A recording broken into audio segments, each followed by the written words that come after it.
las encuestas que antes se hacían aquí en República Dominicana, el pueblo estaba tan concentrado en el tema de la alta criminalidad y en su propia pobreza, en estos salarios basura, porque el tema del salario en República Dominicana tiene que ser asumido como una cuestión de tragedia nacional, ¿Por qué? Porque en la generación de riqueza, el porcentaje ínfimo que controla las riquezas del país tiene ganancias extraordinarias, más que en Europa, más que en Estados Unidos, más que en Japón, porque estos son industriales y comerciantes usureros que ganan unos porcentajes impresionantemente altos, sin embargo, pagan unos salarios dramáticos, terribles, que empobrecen los pueblos. El pueblo, la clase media y los trabajadores son los que, con su participación mental, intelectual, de mano de obra, generan la riqueza. Y el capitalista, el dueño, el propietario, pone su capital y su talento organizacional. Al dueño de la industria, al dueño de la empresa, le quedan todas las utilidades. Pero al pueblo, al trabajador, lo único que le queda es el salario. Entonces, si el salario es lamentable, si el salario lo único que da es para que esa definición que hay de salario mínimo aquí, que salario mínimo es la menor cantidad de dinero que apenas impida que una persona con su familia apenas impida que se caiga muerta de hambre, muertos de hambre, esa es la definición de salario. Entonces, siempre diciendo que hay un peligro en aumentar los salarios porque entonces se pueden perder los empleos.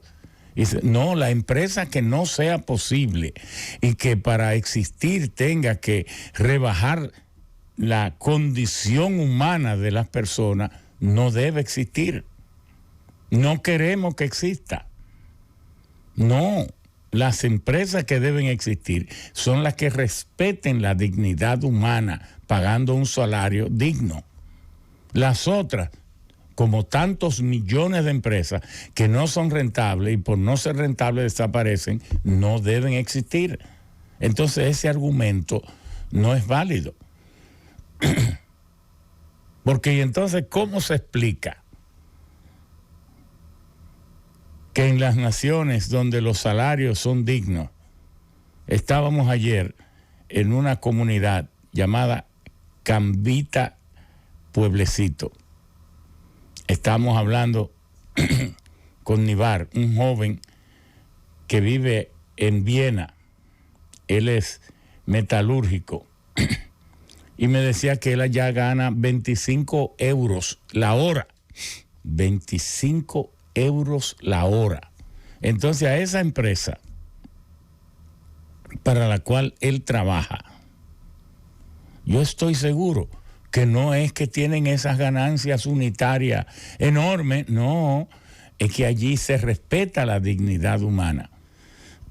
Y a lo mejor el dueño de la empresa, si no es una multinacional, el dueño de la empresa usualmente hasta come en el misma junto a sus trabajadores, porque no hay esa enorme diferencia en las condiciones de vida entre sus trabajadores y el dueño de la empresa. Pero aquí no.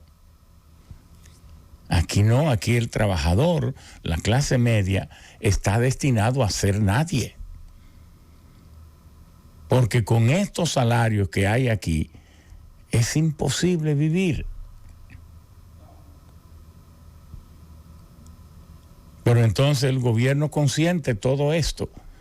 Aquí es como para... Ahora mismo el gobierno de Pedro Sánchez en España le dijo así abiertamente a los empresarios: no, pero vengan acá, esta sociedad no es solo para ustedes. Oiga, ¿qué le hicieron allá? Le subieron el salario mínimo de $740, ya está en $1,035. Euros, perdón. Pero además, el Ministerio de Comercio está analizando los márgenes de utilidades de los supermercados y de las cadenas de alimentos para ponerle un tope a ese margen, porque no es cierto que los pueblos deben condenarse a que el costo de la vida se dispare y entonces el gobierno entienda que es un derecho de los supermercados aumentar todo sin ningún control, y entonces, pero sí tiene que haber entonces un salario mínimo. Pero y entonces, ¿por qué hay reglas y regulación y control para los de abajo y entonces para los de arriba no hay? ¿Y por qué tanto entreguismo? Pero ¿por qué el que gobierna se cree que es dueño de toda la riqueza del país, del presupuesto y de todo, y le asigna una pensión a la mujer de cualquier comunicador que lo elogia y le pone 190,000 pesos, y entonces a la mayoría que logran una pensioncita lo que le están dando es 6,000? ¿Y cómo usted mismo, gobernante, establecer que hay seres humanos que tienen derecho y otros tienen derecho a caerse muertos, y usted poniéndole precio? No, eso no. Aquí vamos a empezar a hablar de muchas cosas, porque es que hay demasiado cuestiones que están al revés, que se pueden arreglar. Es lo bueno, que se pueden, pero haciendo cumplir las leyes y sobre todo que haya inclusión y un mínimo de equidad. No puede ser de otra manera. Pues bien, cuando vengan nuestros abogados, nuestros expertos, vamos a analizar el tema de los procesos judiciales. Ustedes saben que existe un código penal, pero también existe un código procesal penal, que es el conjunto de procedimientos, lo que le llaman debidos procesos, que deben cumplirse a los fines de que la administración de justicia sea a tiempo, respete los derechos de las mismas personas acusadas, se cumplan los plazos y entonces se apliquen las penas de manera proporcional a la magnitud y a las dimensiones del delito. ¿Por qué? Porque si no hay garantía de que se apliquen las leyes y los códigos como debe ser, entonces pudieran ser violaciones inaceptables.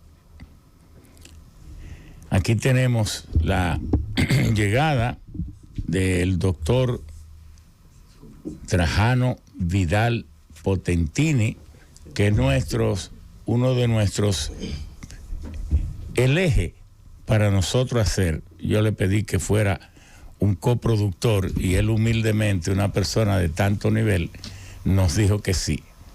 Asimismo le pedimos al presidente del Colegio de Abogados de la República Dominicana también apoyarnos en esto. ¿Qué es lo que queremos? Que estos maestros, que por la jerarquía que tienen ya en la sociedad, deben figurar entre los principales interesados en que los pueblos comprendan los procesos, porque este pueblo se ha adentrado demasiado en la ilusión de que por fin se va a empezar a hacer justicia. Un pueblo que en el listado de percepción de la corrupción que hace Transparencia Internacional, y que se mide esta percepción de 0 a 100, tocando 0 al país más corrupto y 100 al menos corrupto. República Dominicana aparece en el número 32. Claro, hay otros países como Venezuela que tiene 14 y bueno, pero hay países como por ejemplo Alemania que tiene 79, o como por ejemplo Suecia que tiene 90, o bueno, naciones donde la corrupción prácticamente está en desaparición, pudiéramos decir. Hay, sin embargo, países en el mismo Europa que no tienen. Todavía Italia está entrampada en grandes niveles de corrupción. Por eso su puntuación es de 56, que es extraño que en Europa haya un país con eso. Pero usted tiene, por ejemplo, Luxemburgo, que tiene 89, o Mónaco, que tiene 93. Son ciudades, estados-ciudades. Pero España, por ejemplo, España ha mejorado mucho. España ya está en 60. Portugal ha mejorado bastante también, está en 64. Pero República Dominicana ahora es que inicia, pudiéramos decir, la historia nuestra ha sido una historia de latrocinio, de una oligarquía, grupos oligárquicos que tienen más jerarquía que los ministerios y que a veces más que el propio presidente, que a veces es un servil de ellos. Bueno, eso se patentizó aquí. Aquí se hizo la más grande inversión que ha hecho el Estado Dominicano. 3.423 millones en Punta Catalina, en un terreno que era de un grupo oligárquico de los bichines. Hoy, ¿cómo al Estado se le ocurre venir a invertir? Y entonces después, como ya estaba construido, un terreno que pudo haberse comprado con 15 millones de pesos, o a lo mejor 100 millones de pesos, se pagó 16 millones de dólares. ¿Por qué? Porque ya había tenido una plusvalía, entonces lo que debió haberse hecho al principio. Pero ¿cómo es posible eso? Pero no solo eso, esa misma empresa, después de haber sido Odebrecht, se haberse confesado corrupta y corruptora, y de haber sobornado con 92 millones y de todo eso, entonces hizo una reclamación de que había unos adicionales de 754 millones y el Estado terminó pagándole 500 y tantos millones, jugando con la pobreza de la gente, porque el pueblo nunca antes había conectado esos robos es mi pobreza, nunca lo había conectado. Eso lo hizo empezó a hacerlo en el 2020. Las encuestas antes presentaban que la mayor preocupación del pueblo era, de la gente de la mayoría, la criminalidad, el desempleo, la carestía de la vida. Y el rechazo a la corrupción apenas obtenía un 9, un 8%. Pero de repente la conciencia colectiva del pueblo dominicano cambió en un hecho, como una irrupción histórica, un hecho sin precedente. Y entonces el rechazo a la corrupción pasó a recibir el 70 y el 73%, y parecía como que el pueblo se olvidó de su propia miseria y se olvidó de esa criminalidad que reina en las calles para pedir como un gesto de dignidad nunca antes ocurrido o observado aquí en la República Dominicana.